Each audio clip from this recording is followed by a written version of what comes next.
Like WNBA owners could be forcing Adam Silver to dismantle the WNBA. End of the WNBA, the players will move. Yep. There's not going to be a fixed number. It doesn't make sense to me for the WNBA to demand that, for the players to demand that right now. I understand. The biggest thing they did wrong, they said this is their moment. And so they've put a lot of pressure on themselves to make huge changes in the collective bargaining agreement because this is their moment. The WNBA might not exist in 6 months. And it's not because of money problems. It's because the players are about to destroy their own league. Right now, as you're watching this, WNBA owners are discussing something nobody's talking about, dismantling the entire league. And Adam Silver?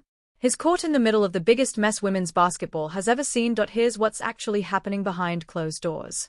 The owners just offered the players a deal that would quintuple some salaries, $1 million max contracts, $417,000 average salaries. That's up from what? $200,000. And you know what the players did? They voted to strike. 98% of them said no. Let that sink in. But here's the part that'll blow your mind. The owners aren't just negotiating anymore.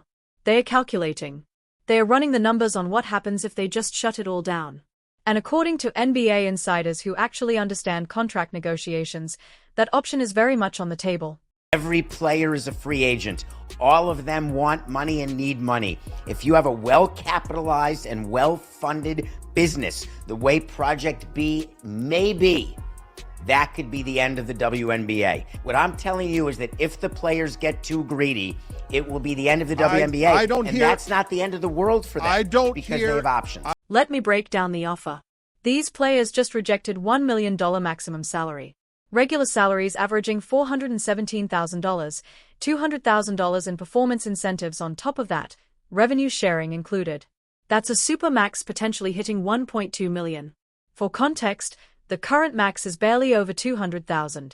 This isn't a small bump. This is generational wealth for women's basketball. And the players said no.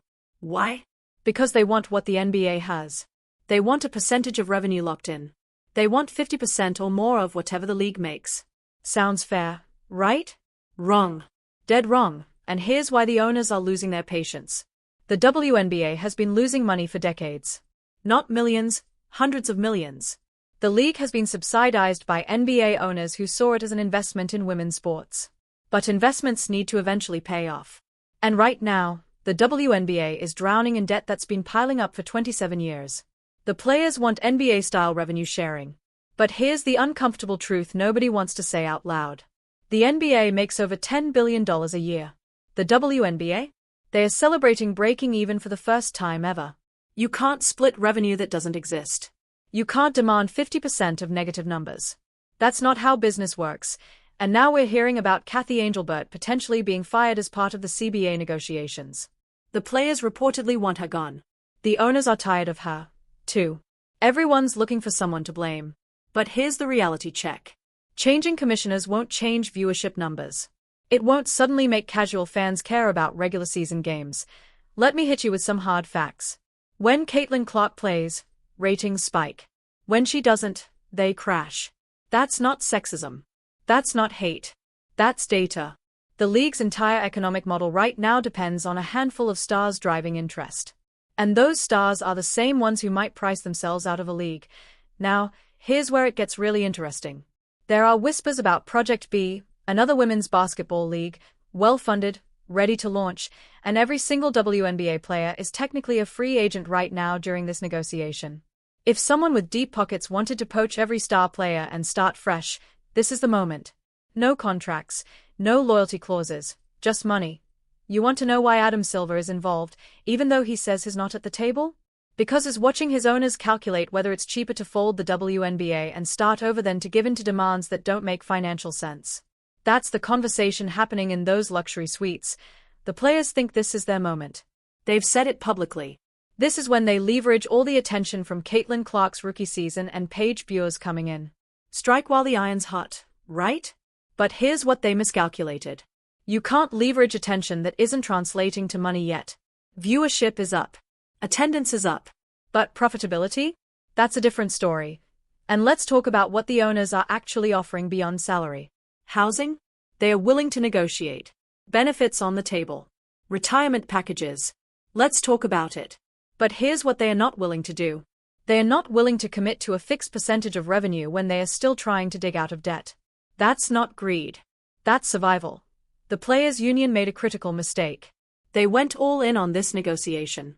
They told everyone this was the moment. Now they've backed themselves into a corner where anything less than a massive win looks like a loss. That's terrible strategy. You make incremental gains over multiple negotiations. You don't bet everything on one hand. Here's what the expert analysts are saying. If the players don't budge on the revenue percentage demand, the WNBA might actually fold. Not as a scare tactic, as a legitimate business decision. Because at some point, rich people get tired of lighting money on fire. And that's what the WNBA has been for its entire existence. A financial bonfire that NBA owners kept feeding because they believed in the mission. But belief has limits. And those limits are being tested right now. When you have owners who've lost hundreds of millions collectively, and players are demanding more while the league still isn't profitable, something's got to give. The owners have expansion fees coming in. They have broadcast deals. But those deals are packaged with NBA rights. If the WNBA becomes more trouble than it's worth, there's an exit strategy. Let me tell you what's really going on here. This isn't about fairness. This isn't about equal pay for equal work. This is about economics that don't work yet being forced to work through labor action. The players want to be paid like the product is mature when it's still in its growth phase. That's the disconnect. And you know what's wild? Some players reportedly didn't vote for the strike. 3% held out. Now everyone's speculating it's Caitlin Clark. Maybe it is, maybe it isn't. But think about that. The player who brought the most attention to the league might be the one telling everyone to pump the brakes. That should tell you something. The housing demand is interesting, too. The owners can calculate exactly what that costs per team. They know the numbers down to the dollar. They are willing to trade benefits back and forth. That's normal negotiation. But when one side refuses to negotiate on the core issue, everything else becomes impossible. You can't agree on housing when you haven't agreed on whether the league will exist. Here's the scenario nobody's prepared for. What if the owners call the bluff? What if they say, fine, strike, and we'll see you never? What if they take the expansion fees they've already collected, pay them back, and walk away? Suddenly, every WNBA player is unemployed and trying to catch on with overseas leagues that pay more anyway. Except now there's no off-season league to come back to. No platform in America. The debt situation is real. When you've been losing money for almost 3 decades, you don't get to demand profit sharing immediately after one good year. That's not how you recover from debt. You need sustained profitability, multiple years of it. Then you talk about splitting those profits. The players want to skip the recovery phase and go straight to the reward. The owners are saying, not so fast. And let's be honest about the revenue issue. The players keep comparing themselves to NBA players, but NBA players generate the revenue they are paid from. LeBron James sells out arenas. His jersey sales are insane. His games get national primetime slots. Can most WNBA players say the same? No. And that's not an insult. It's just reality. You get paid based on the value you generate. The real tragedy here is that the league was actually growing. Real growth, not fake hype. Actual butts in seats and eyeballs on screens. Caitlin Clark's rivalry with Angel Ree. The Aces dynasty. Storylines people cared about. And now all of that momentum could evaporate because both sides are playing chicken with the entire league's future. Think about the timing, too. This is happening right when women's sports are having a moment. March Madness ratings for women's games rivaled the men's. The WNBA draft was must-see TV. Endorsement deals are flowing, and the players chose now to potentially blow it all up. That's either incredibly brave or incredibly stupid. History will decide which. The owners have leverage nobody's talking about. They can survive without the WNBA. It's a side project for most of them. They own NBA teams worth billions. The WNBA franchises are investments, not their main business. But the players? The WNBA is their primary source of basketball income in the United States. Who has more to lose here? We're watching a game of chicken where both sides think the other will swerve first. The players think the owners won't dare fold a league that just got all this positive press. The owners think the players won't actually walk away from deals that are still significantly better than what they have now. Somebody's going to be wrong. And when they are, it's going to be spectacular. Here's my prediction.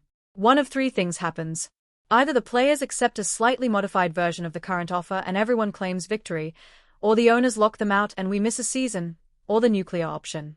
The league actually dissolves, and we see if anyone tries to start over from scratch. Those are the only paths forward from here. The sad part is that women's basketball doesn't need this drama. The product on the court is better than ever. The talent level is insane. The games are competitive. Everything was trending up, and then contract negotiations became a national story. And now casual fans are seeing dollar signs and labor disputes instead of highlights and championships. You want to know why this matters even if you don't watch the WNBA? Because this is a case study in how not to negotiate when you're growing but not yet profitable. The players had leverage. They had momentum. They had public support, and they are squandering it by overplaying their hand. That's a lesson for anyone in any industry watching this unfold. The commissioner caught in the middle. Adam Silver didn't sign up for this. He inherited the WNBA as part of being NBA commissioner. And now he's trying to mediate between players who want NBA money and owners who are tired of losing NBA money to keep the WNBA afloat. That's an impossible position. So where does this end? Nobody knows. The deadline keeps getting extended. 30 days, then 40 more. 70 days of extra negotiation time. All that does is delay the inevitable. At some point, someone makes a final offer. Someone says, take it or leave it. And then we find out how serious both sides actually are. If I'm a fan of women's basketball, I'm nervous. Because this isn't posturing anymore. This is real. The numbers don't lie. The debt is real. The losses are real. And the gap between what players want and what owners can afford is very real. Something's got to give. The players are betting on public pressure to force the owners to cave, but the public doesn't pay the bills. Ticket sales do. Merchandise does. TV deals do. And none of those are at NBA levels yet. Maybe they will be someday, but that day isn't today. Final thought. If the WNBA folds because players demanded too much too soon, they'll have nobody to blame but themselves. And if owners fold the league rather than take a deal that could work long term, they'll prove they never really believed in it. Either way, women's basketball loses. And that's the real tragedy here. This is the moment that defines the WNBA's future. Not Caitlin Clark's rookie year. Not the attendance records. This right here. These negotiations. And right now, it's not looking good. The question isn't whether someone will blink. It's whether there's still a league standing when they do.